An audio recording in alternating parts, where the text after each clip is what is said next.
Racikan Berita 1.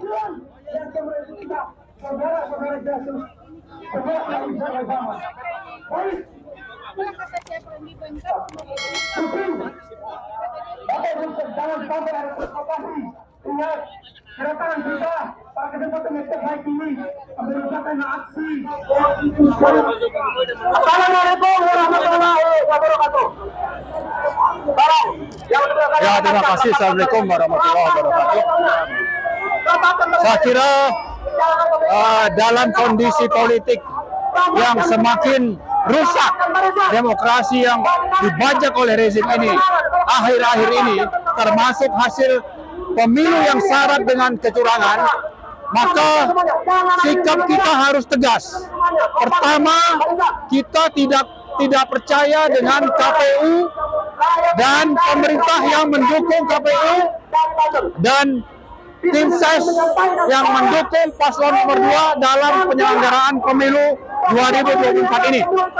Kita tidak percaya itu. Yang kedua, kita menolak hasil perhitungan Pilpres 2024 sampai DPR tuntas menyelidiki kecurangan pemilu melalui hak angket. Jadi tidak ada hasil Pilpres tanpa ada yang namanya angket pemilu curang di DPR.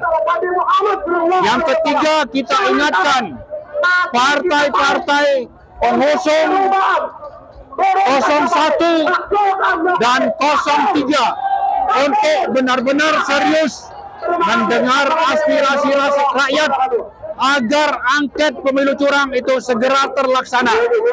Untuk itu partai-partai yang berasal dari 01 dan 03 jangan sampai pernah masuk angin atau berkhianat kepada rakyat atau takut kepada tekanan rezim oligarki. Dan rakyat akan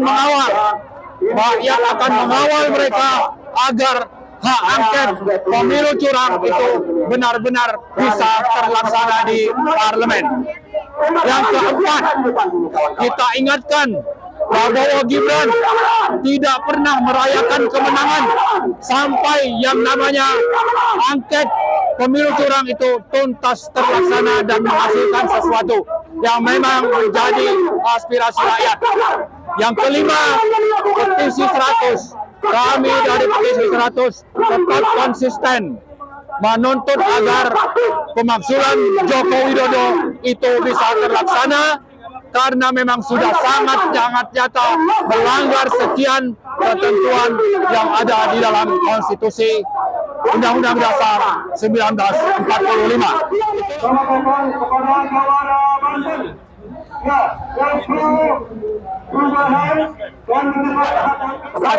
Di depan halaman gedung yang megah ini katanya, yang dibangun oleh DPR dan DPR, kami dan rekan-rekan mengadakan unjuk rasa yang intinya adalah bagaimana Presiden Jokowi itu bisa dimakzulkan, karena secara konstitusi itu ada sah, ya, jika anggota DPR yang juga adalah sebagai anggota PR dalam agenda sidang selanjutnya, yaitu minggu depan, yang bahwa kami harapkan sebelum 14 Maret bisa menggulirkan, ya, sidang terhadap pemakzulan Jokowi. Ini sangat kita harapkan. Karena apa? Karena dari proses yang kita ikuti selama ini, ya, baik KPU maupun Bawaslu kita anggap kumpul, ya, sama sekali mereka sudah jelas-jelas melanggar hukum. KPU sudah bukan terindikasi lagi, sudah jelas-jelas 3 kali melanggar hukum, ya. Tapi Bawaslu dan DKPP tidak sama sekali, ya, menjatuhkan atau katakanlah memberikan hukuman kepada ketua KPU untuk diberhentikan. Tidak sama sekali, hanya diberikan basa-basi, ya, hanya basa-basi seolah-olah ada teguran keras. Bagaimana mungkin ada teguran kelas 1, kedua, dan 3? Dimanapun kita tidak pernah temukan itu teguran seperti itu. Yang ada adalah paling tidak teguran sampai kedua, teguran keras, kemudian dia harus dipecat.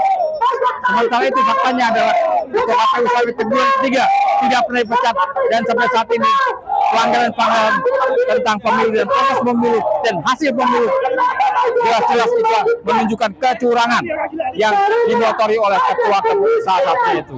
Dan dalam hal ini Bawaslu yang harusnya melakukan pengawasan terhadap KPU tapi tidak berkutik sama sekali. Tapi tidak berkutik sama sekali Bawaslu. Oleh karenanya ini sudah sepantasnya untuk agenda minggu depan bahwa DPR dan MPR harus mengadakan sidang tentang pemakjulan Jokowi.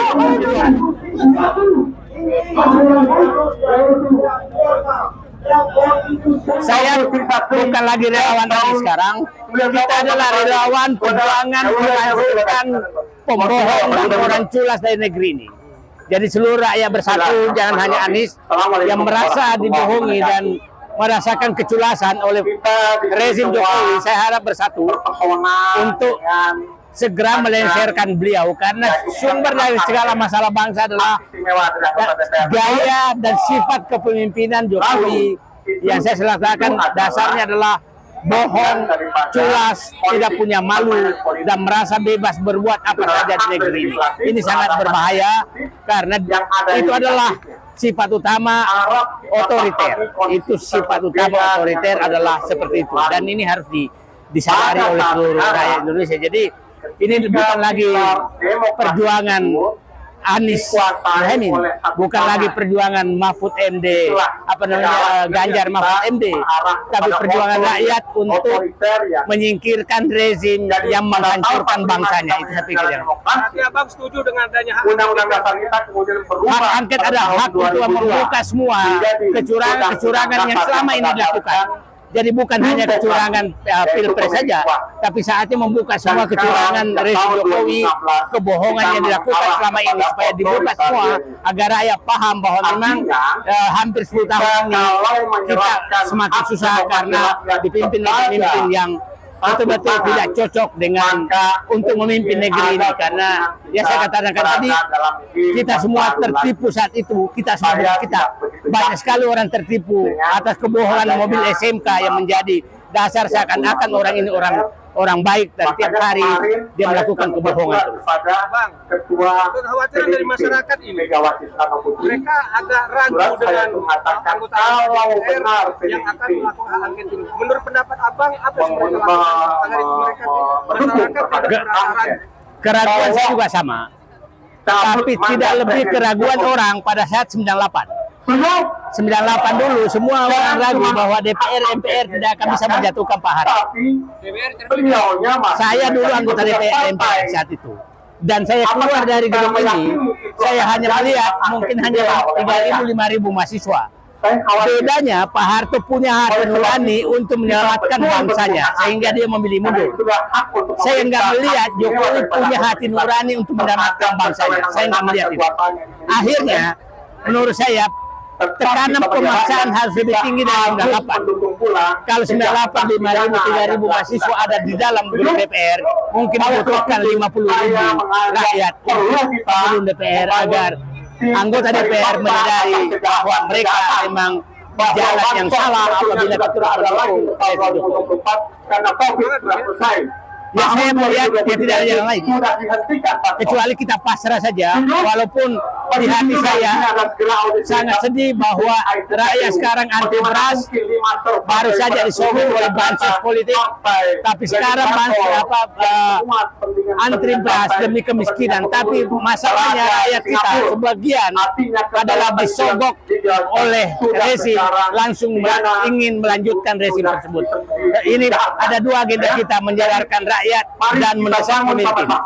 Kita sejajarkan Anggota DPR ini tidak masalah. Apa yang perlu dilakukan oleh kawan-kawan yang parlemen dalam dan kecurangan KPU? Saya melihat sih tidak ada yang lain, karena ini mereka punya uang banyak sekali dan mereka bisa membeli apa saja, termasuk anggota DPR. Dan problemnya anggota DPR juga membeli suara rakyat. Kecurigaan saya bahwa anggota DPR sekarang, keraguan saya lebih tinggi dari anggota DPR 98, karena 98 itu tidak menggunakan uang. Nah, dari sekarang saya berharap bahwa tekanan politik